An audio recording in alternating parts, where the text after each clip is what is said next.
여러분 안녕하십니까? 1월 20일 토요일 제시는 모닝뉴스입니다. 4월 10일에 있을 총선에서 울산 다선 의원들의 행보가 궁금해지는데요. 오늘 첫 소식은 기자의 눈에서 정리합니다.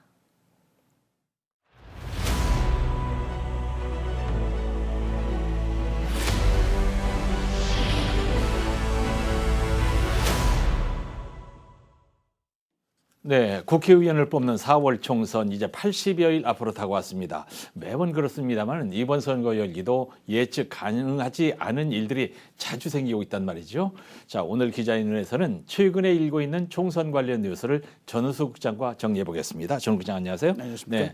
네, 이번 총선에서는 다선 의원들이 곤혹을 치르고 있어요. 다선 의원 되기가 정말 쉽지 않은 일인데 어떻게 하다가 이렇게 됐습니까? 글쎄 말입니다. 네, 정치의 변화와 혁신이라는 큰 바람 속에 자유롭지 못한 탓일 텐데요. 예. 네, 그 나물에 그 밥이라는 말처럼 이번에 또라는 인식이 유권자들 인식 속에 깔려 있기 때문입니다.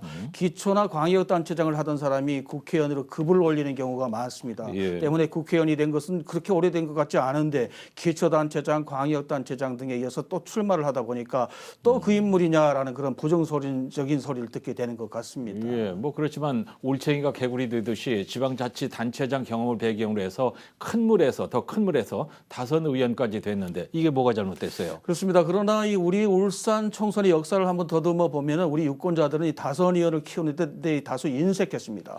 제1대 재헌국회에서부터 울산에서 배출된 국회의원들이 얼마나 될까를 한번 살펴봤는데요. 예. 모두 39명이었습니다.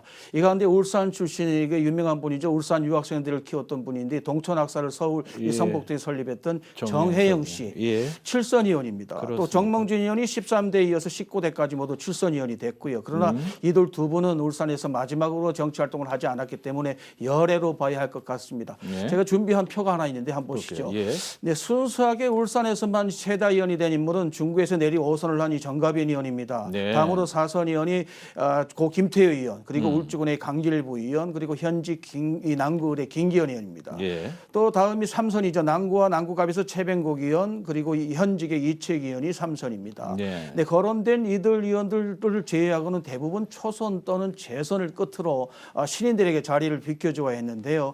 매번 총선에서 두세 명의 현직 의원들이 도전자에 밀려서 낙선을 했다는 것을 알 수 있습니다. 예. 이제 갑자기 들어보니까 돌아가신 분도 있고 신물나게 네. 오래 해서 밀린 분도 있는 것 같은데 다선 의원 중에서 지금 제일 이제 곤혹스러운 처지에 있는 분 당대표 하다가 5선에 나선 김기현 의원이잖아요. 그분 그렇습니다. 어떻습니까 지금? 네, 지난해 3월이죠. 전당대회에서 당당히 당원들에 의해서 집권당 대표직에 올랐었는데 예.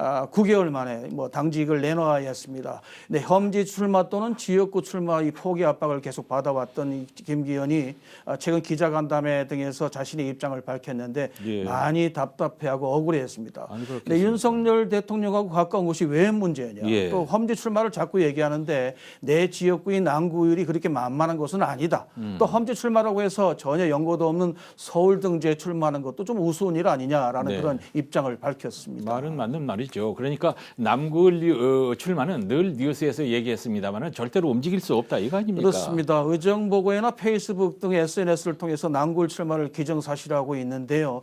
그런데 더욱 난감한 일이 있습니다. 지난 2020년이죠. 그 2020년 선거에서 맞붙었던 박맹우 전 시장. 예. 네, 이 박맹우 전 의원이 출마 가능성이 요즘 높아지고 있는 겁니다. 네. 박 시장 전 시장 지지자들이 최근 잇따라 박 전 시장의 출마를 촉구하고 있고 박맹우 전 시장 역시 요즘에 오랫동안 중단했던 페이스북을 다시 시작을 했습니다. 지난 11일 그리고 제가 보니까 19일에도 잇따라 서울에 다녀온다는 내용의 글을 올려서 그 의도가 무엇일까 궁금증을 낳게 합니다. 예, 김기현 의원에게 예상치 못한 최악의 시나리오인데 유권자들 입장에서는 구경거리, 빅매치가 될 것 같습니다. 자, 그런데요. 국민의힘 공관위가 경선 규칙을 내놓은 거 보니까 특히 3선 의원들이 매우 불리하게 돼 있더라고요. 그렇습니다. 현재 이번 총선에서 4선 이상 도전이 확실시되는 의원은 김기현 의원, 이채익 의원인데요.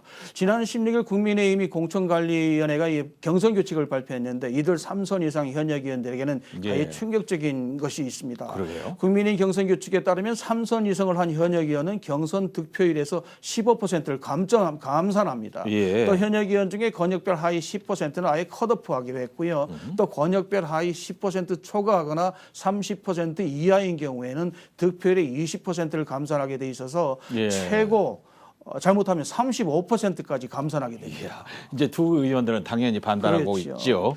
너무 가혹한 이 규칙이 아니냐는 입장이지만 지금으로서는 뭐 이 의결 과정에서 변경이 되기를 바랄 뿐 예. 별다른 묘책 없이 그냥 담담하게 받아들이는 그런 분위기입니다. 예.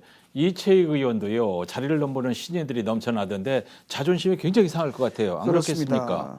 근데 요즘 그 남구갑에 최건 변호사, 허은욱 전 울산 행정부시장, 김상욱 변호사, 박기선 울산교통방송사장 등 국민의힘 소속이 4명이나 도전장을 냈습니다. 예. 이채익 의원 최근 기자와의 대화에서 남구갑이 무슨 운동장이냐, 축구장이냐라며 현재의 심정, 불편한 심정을 밝힌 바 있습니다. 예, 참 웃을 일이 아닌데 더불어민주당도 적지 않은 내용이 있을 것 같은데 전 국장하고 이름이 비슷한 분 전은수 변호사, 네네, 예, 그렇습니다. 민주당 영입 7호라면서요. 네, 39살의 울산 출신 전은수 변호사가 전격적으로 인재영입 7호로 영입이 됐는데요. 부산에서 태어나서 울산에서 자란 전 변호사, 네, 울산에서 교사와 변호사 활동을 계속했다가 네. 한국에너지공단 상임갑수로까지 최근에 있었습니다. 문제는 이 전은수 변호사가 남구의 전략공천 가능성이 높다는 겁니다. 최근 정치 일선에서 퇴진했던 신규명 변호사도 요즘 중앙당의 요청을 받고 총선에 나올 것이라는 입장을 밝혔는데 예. 제가 통화를 해보니까 전은수 변호사와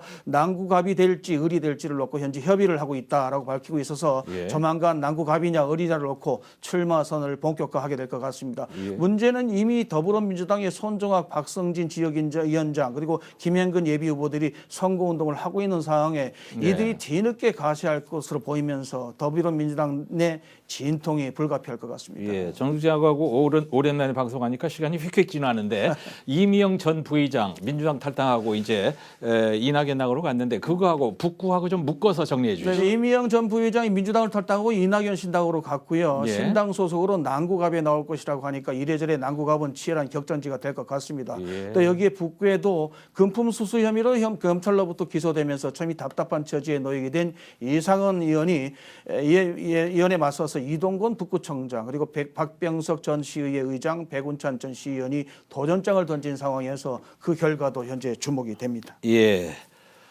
총선을 앞두고 울산의 각 구별, 정당별 상황도 복잡합니다만은 오늘은 다선 의원 중심, 특히 남구 선거구 중심으로 살펴봤습니다.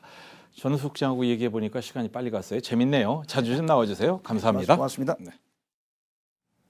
공사비 미지급과 조합장 비리 의혹 등으로 갈등을 겪고 있는 중구의 한 주상복합 아파트 문제가 해결되지 않고 있습니다. 어제 아침엔 지역주택조합원 80여 명이 중구청을 찾아가 농성을 벌이며 공무원들과 대치하는 일이 있었습니다. 박영훈 기자가 보도합니다. 중구청 본관 1층 로비. 사람들이 빼곡하게 모여있고 내부로 들어가는 길목엔 구청 공무원들이 막고 서 있습니다. 중구의 한 신축 주상복합 지역주택 조합원들인데 조합장 해임과 관련해 중구청장 면담을 요구하며 대치 중입니다. 81%의 전체 조합원들이 원하고 있는 집행부 교체를 변경인가를 신청했으니 중구청에서는 하루빨리 이거를 수용해서 조합 사업이 투명하게 그리고 안전하게 해산되어서 조합원들이 추운 날 밖에서 떨지 않고 무사히 입주할 수 있게 도와주길 바라고 있습니다.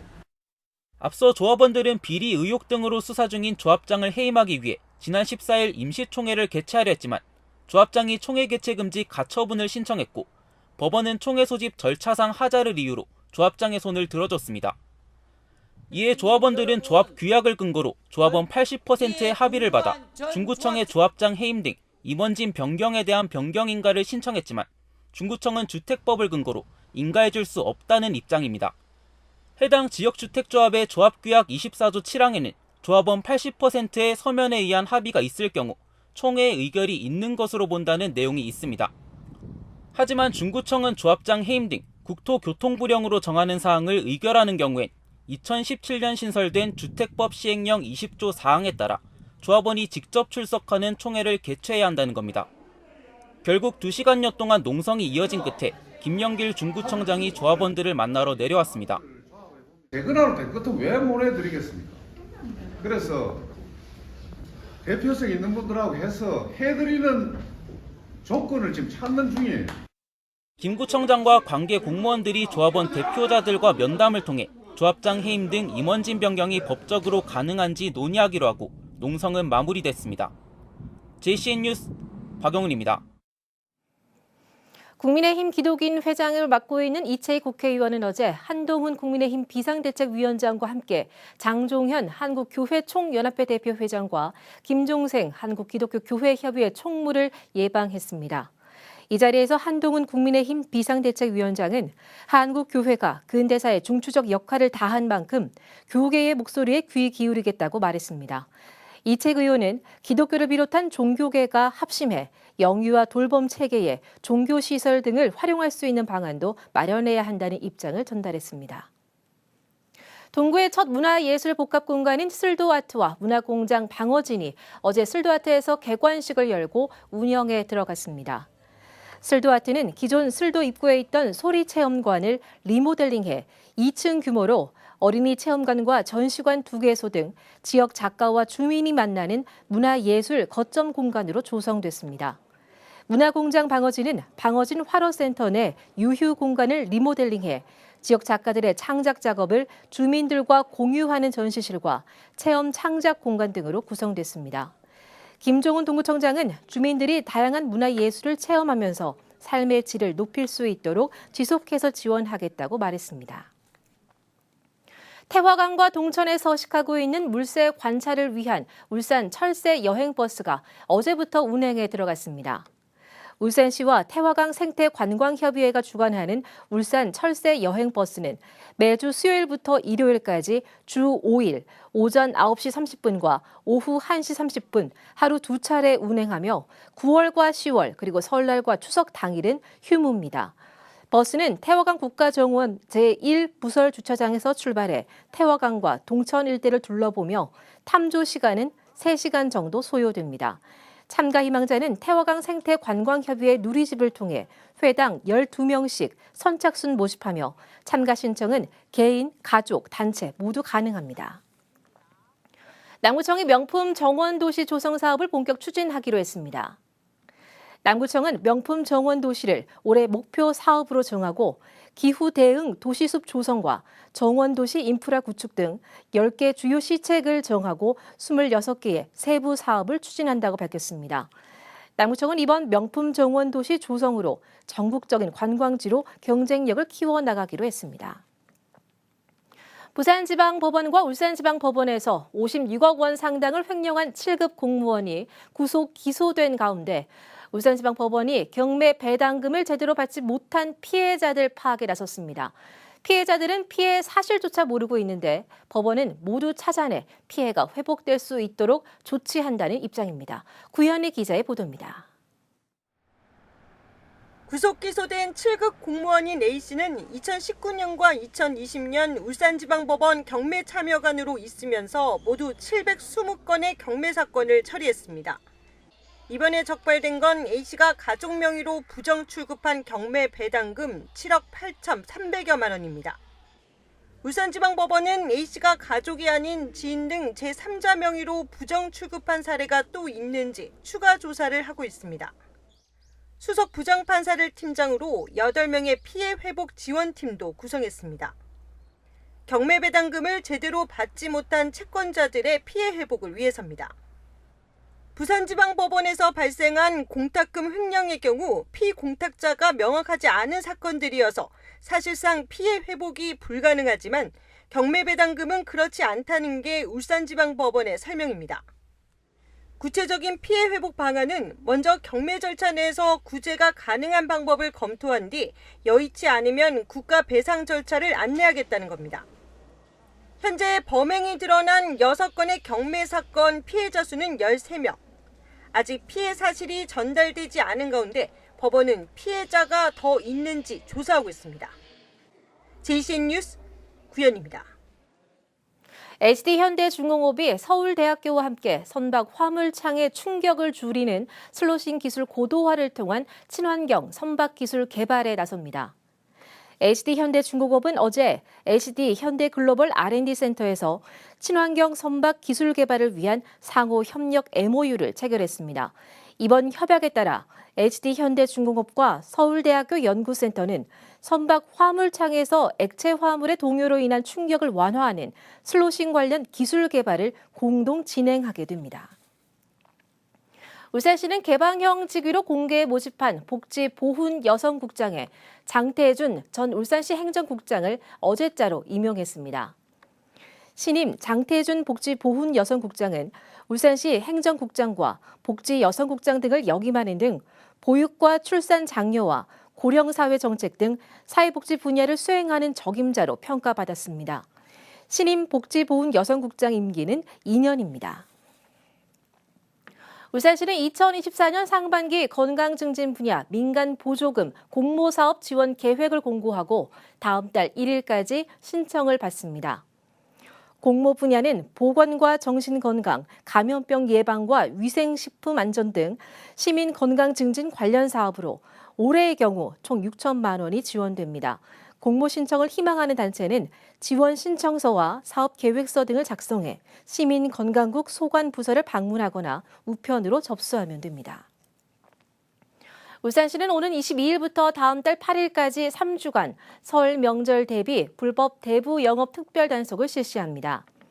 단속 대상은 대부업과 대부중개업 등록업체 181개소와 불법 사채업소입니다.